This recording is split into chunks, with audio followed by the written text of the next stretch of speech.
In the final days of Spanish rule, one man stood unbroken, a writer, a patriot, a voice they tried to silence.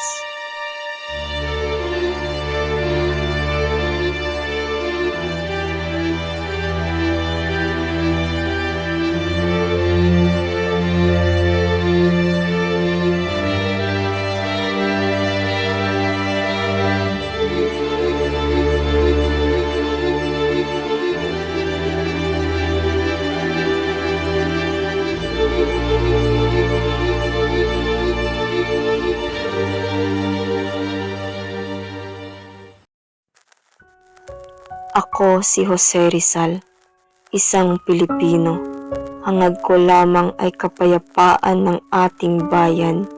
Ninanais kong mamulat sa realidad ng aking kapwa Pilipino sa paraan na sa tingin ko ay tama at payapa. Ngunit sa aking katahimikan, ako'y binulabog at pinuno ng mga paratang. Inakusahan na ako'y pasimuno ng revolusyon. Isang revolusyon na sinubukan kong pigilan sapagkat hindi pa handa ang bayan. Di pa handa ang bayan upang sumabak sa digmaan na ang gamit lamang ay utak.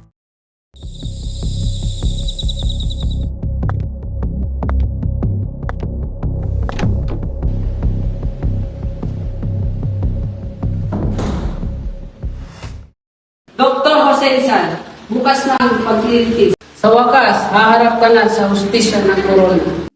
Justisya? O isa na namang pagtatangkin? Kung gusto mo mabuhay, tumigil ka sa ganyang mangungusap. Sabihin mo lang wala kang kinalaman sa revolusyon. Sabihin mo inosente ka. Inosente ako sa binibintang nila, pero hindi ako inosente sa pagmamahal sa aking bayan. Patuloy ka sa katigasan, mawawalan ka ng pag-asa. Kung ang pag-asa ay nakabatay sa kasinungalingan, di ko yung kailangan. Gusto mong mamatay para sa bayan hindi nagkatagsa. Kung may dapat na simulan ng pagkakaisa, bakit hindi ako? Bahala ka. Bukas, puhusgahan ka na.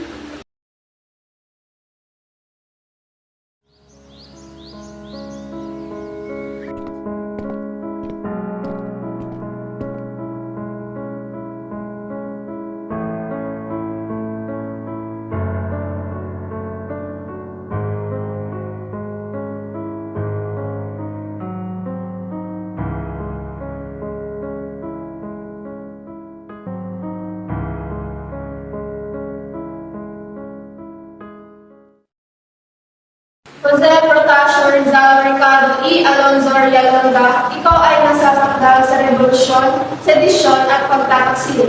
Ano ang iyong depensa? Ako'y Pilipino. Nagsulat ako upang ilantad ang sugat ng bayan. Kung kasalanan na magsabi ng katotohanan, ako'y nagkasala.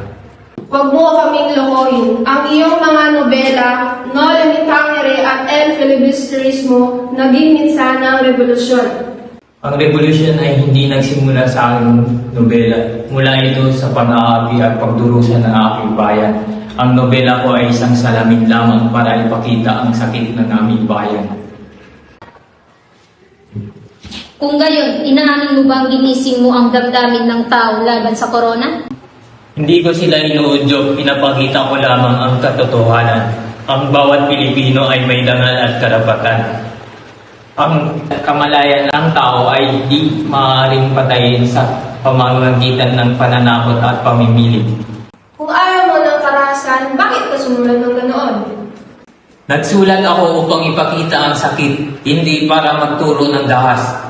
Ang kaalaman ay sandata, ngunit di ko ito kailanman himig gamitin para pumatay. Ang pag-ibig sa bayan ay hindi nagsisimulan sa paggamit ng armas, kundi sa pag-unawa at katotohanan.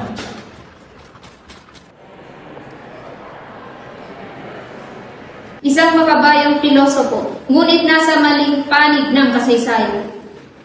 Ang kasaysayan ang huhusga sa ating lahat. Ang ating mga gawaing mabuti o masama ay mananatiling alaala sa bayan. Kung wala ka ng ibang nais idagdag, ihahain na ng hukuman ang pasya. Idagdag ko lang na ang katotohanan kahit ipako nyo ngayon ay babangon bukas. Dalhin ang akusado sa labas, ang hukuman ay magpupulong.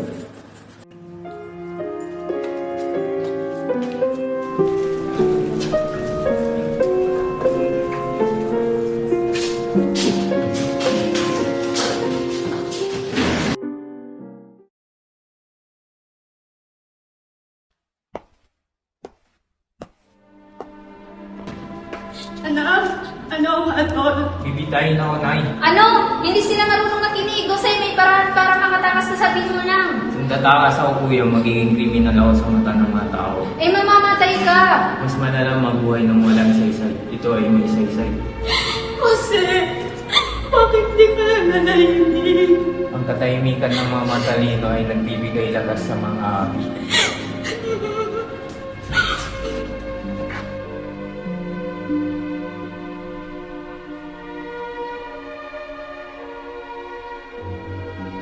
Sa isang yakap, bumuhos ang takot, sakit, at pag-ibig na hindi na mauulit.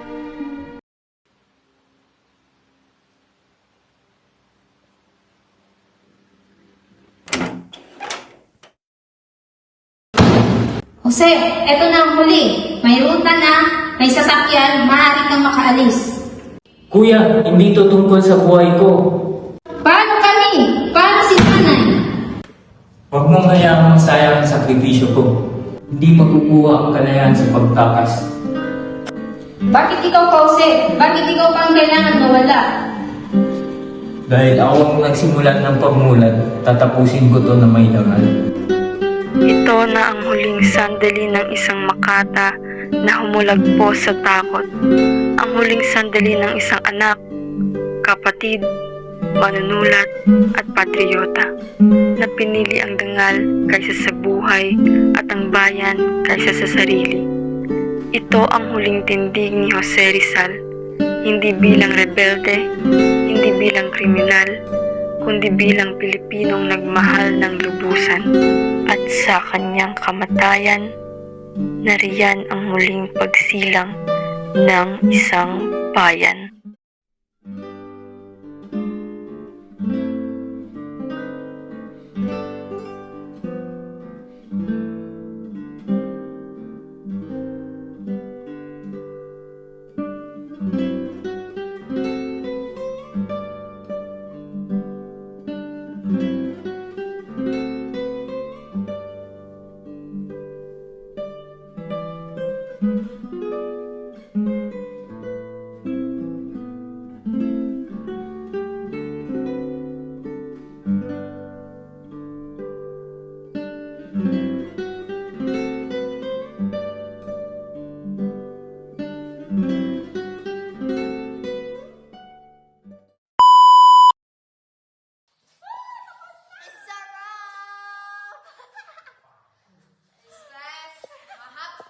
Bakit gusto mong mamatay? Para sa bayan ay hindi. Aray ko!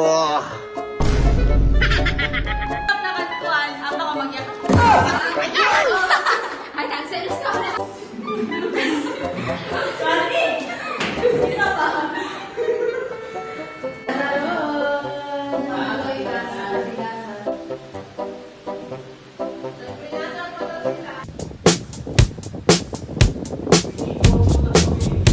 I'm a Barbie girl in the Barbie world.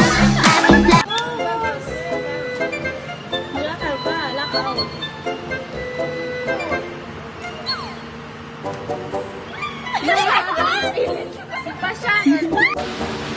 Kung patuloy ka sa paghigasan. Katigasan. Huwag mo kami lokohin.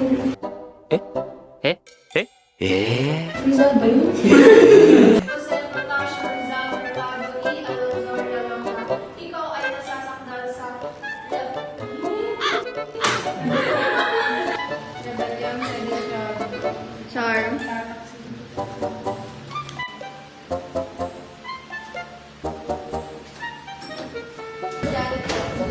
Birthday ni Rizal.